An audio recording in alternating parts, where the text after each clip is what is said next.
രണ്ടാം നക്ഷത്രക്കൂട്ടം മീറ്റിംഗ് ആണ് ആദ്യം നടന്നത്.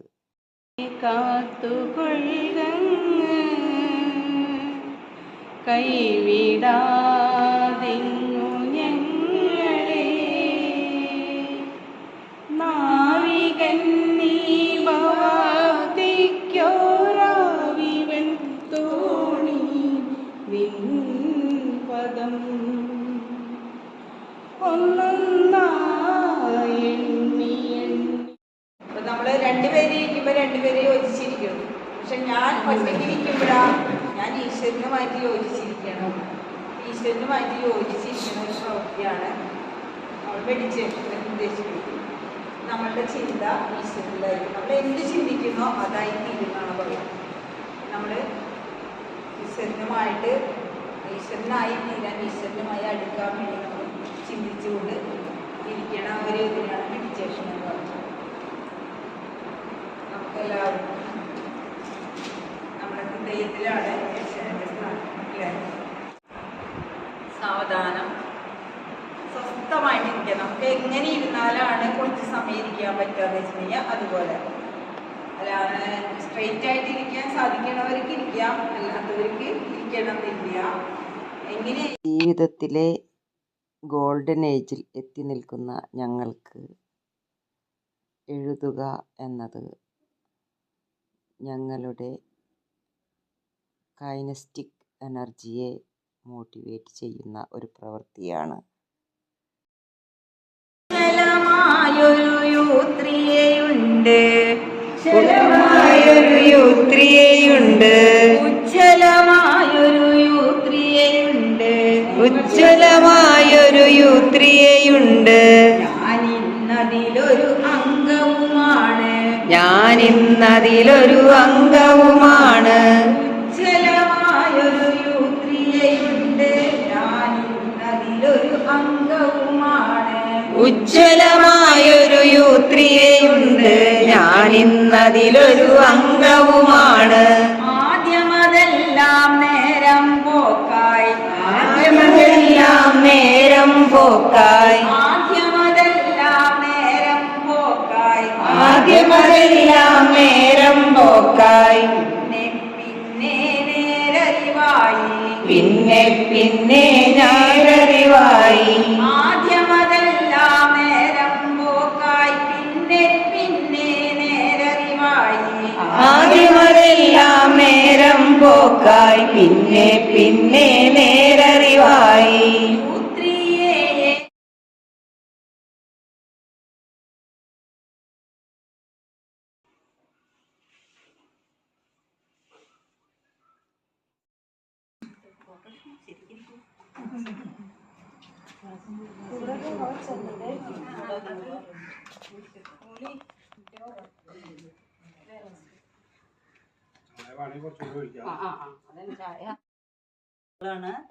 രണ്ടാളും വർക്ക് ചെയ്യുന്ന, ഒരാൾ ഫാഷൻ ഡിസൈനർ, ഒരാൾ ഇൻറ്റീരിയർ ഡിസൈനർ ആയിട്ട് വർക്ക് ചെയ്യുന്നത്.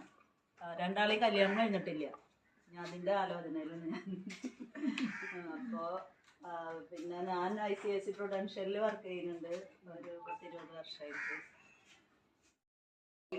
അല്ല, ഇത്രയും പോലെ നമുക്ക് ഉള്ളതൊക്കെ തുറന്നു പറയാനും അതുപോലെ തന്നെ നമുക്ക് സന്തോഷം തരുന്ന പഠനങ്ങള്, നമുക്ക് അറിയാത്ത പല കാര്യങ്ങളെ കുറിച്ച് പഠിക്കാൻ നമുക്ക് സാധിച്ചിട്ടുണ്ട്. അതുപോലെ തന്നെ ഭയങ്കര കൂട്ടായ്മ, എല്ലാവരും തമ്മിൽ ഭയങ്കര ഒരു കൂട്ടും, വീണ്ടും വീണ്ടും നമുക്ക് ഇതിലേക്ക് വരണം എന്നൊരു തോന്നല് അതുകൊണ്ടാണ്. അപ്പോൾ എനിക്ക് യൂത്ത് ഭയങ്കര ഇഷ്ടമാണ്. അപ്പൊ എങ്ങനെയെങ്കിലും ഒഴിവുണ്ടാക്കി, ഇന്നും ഭയങ്കര എൻഗേജഡ് ആയിട്ടുള്ള ഒരു ദിവസമാണ് എങ്കിലും ഞാൻ അത് ഒഴിവാക്കിയിട്ട് യൂത്ത് വന്നത് ഇതിനോടുള്ള ഒരു പ്രത്യേക ഒരു ഇഷ്ടം കൊണ്ടാണ്. പിന്നെ നമ്മുടെ ക്ലാസ്സിന്റെ രീതികള്, ഇപ്പൊ സാർമാര് വരുമ്പോ ഇപ്പൊ അബു സാറായാലും മറ്റ് ആരായാലും ഇപ്പൊ നമ്മുടെ കുഞ്ഞമ്മ സാറായാലും ഒരു വ്യത്യസ്തതയുണ്ട്. മറ്റുള്ള ക്ലാസ്സിനേക്കാളും ഭയങ്കര വ്യത്യസ്തയായിട്ട് എനിക്ക് തോന്നിയിട്ടുണ്ട്. അതുകൊണ്ടാണ് ഇതിനോടൊരു ഇഷ്ടം. അപ്പോൾ കാണുന്നവരോടൊക്കെ ഇതിൽ ചേരാൻ വേണ്ടി പറയാറുണ്ട്.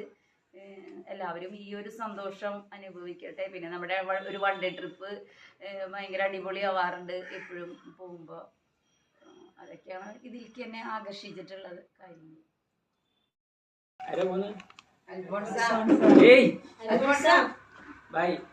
പറഞ്ഞിട്ട് പോ. നമ്മള് പറയാൻ തരുമോ? അതെ വരില്ലാന്ന് പറഞ്ഞത്. അപ്പൊ ഞാൻ പറഞ്ഞു, ഇത് just നമ്മളൊരു വന്നിട്ട് ഇത് ഒരു സർക്കിളാണ്. 3 മണിക്ക് ട്യൂഷൻ പോയിക്കോ പോകാനല്ലേ പറഞ്ഞത്. പോകുമ്പോ എല്ലാവരോടും പറഞ്ഞിട്ട് ഡിസ്റ്റർബ് ഉണ്ടാക്കണം. അയ്യോ അങ്ങനെയല്ല, അവിടെയാണ് വ്യത്യാസം.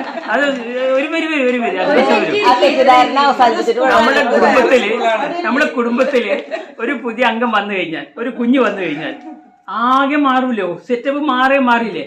ഒരാൾ മരിച്ചു പോയാലോ അപ്പോഴും വ്യത്യാസം വരും എന്ന് പറഞ്ഞ പോലെ അൽഫോൺസ് ഇവിടെ ഇല്ലെങ്കിൽ ഞങ്ങൾക്ക് പാട്ടുകാരില്ല എന്ന് അതാ ഞാൻ പറഞ്ഞത്.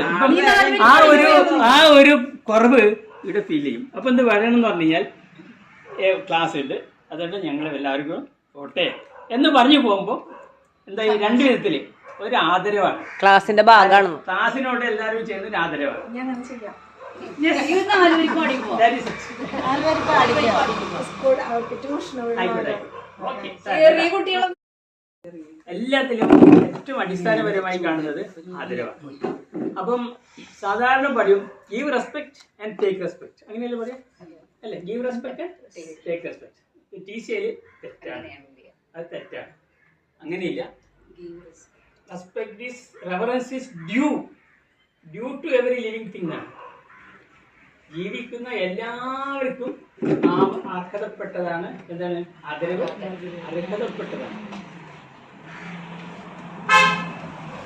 അത് നിങ്ങൾ നല്ല കാര്യം ചെയ്താൽ ആദരവ്, മോശം കാര്യം ചെയ്താൽ അനാദരവ് എന്നൊരു എന്താണ്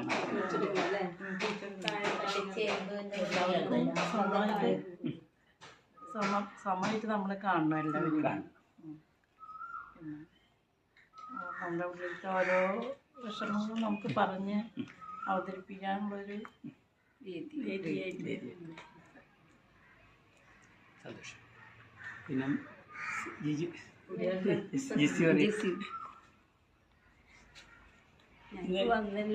അതെ, ഇന്ന് പറഞ്ഞപ്പോൾ എന്തെങ്കിലും എനിക്ക് കിട്ടിയോ, ഇന്ന കാര്യം എനിക്ക് ഇഷ്ടപ്പെട്ടു, ഇന്ന കാര്യം ഇഷ്ടപ്പെട്ടില്ല. മറ്റുള്ള സംഘടനയിൽ നിന്ന് നല്ല ഡിഫറൻസ് ആയിട്ട് എനിക്ക് തോന്നി.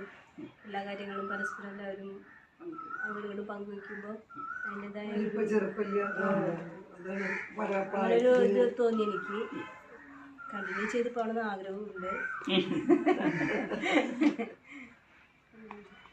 എപ്പോഴും എല്ലാവരെയും സ്നേഹിക്കാം.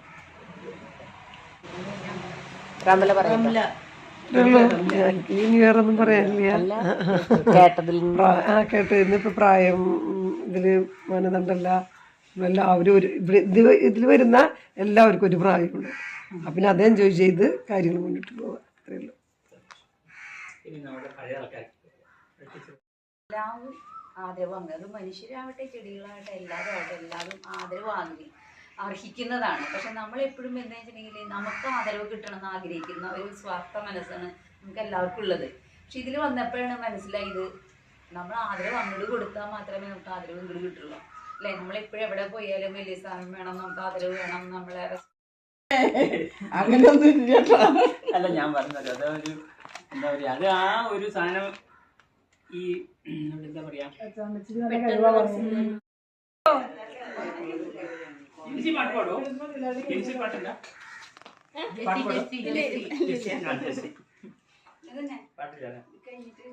പാട്ട് പാടില്ലേ? ആരാ പറഞ്ഞേ? പാട്ടൊക്കെ അറിയാം. എല്ലാരും അടുപ്പിച്ച് നിൽക്കുന്ന ഇത് ഈ കൃഷി വകുപ്പിലേക്ക് അയച്ചു കൊടുക്കാൻ അവരുടെ കൃഷി വകുപ്പിന്റെ കൃഷി വകുപ്പിൽ നിന്ന് ലഭിച്ച കാവത്ത് വിളവെടുത്ത് വേവിച്ച് പുഴുക്കാക്കി കൊണ്ടുവന്നിട്ടുണ്ടായിരുന്നു. അത് എല്ലാവരും ആസ്വദിച്ചു കഴിച്ചു. കൃഷി ഓഫീസറും അത് കഴിക്കാനായി എത്തിയിരുന്നു. കൂടാതെ പലതരത്തിലുള്ള ജൈവാർച്ചനകളും ഉണ്ണിയപ്പം, ചുക്കുകാപ്പി എന്നിവയും സമൃദ്ധമായി ആ ഗ്രൂപ്പിൽ ലഭിച്ചു.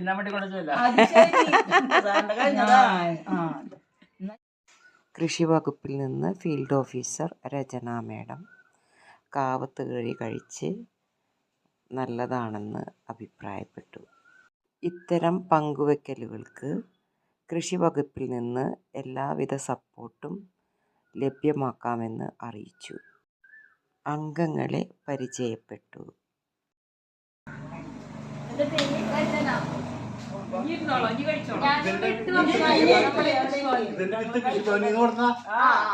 അതല്ല ഇത്ര സ്വാദ്. ഗ്രൂപ്പും രണ്ടായി തന്നെ കൂടിയ വിശേഷങ്ങൾ.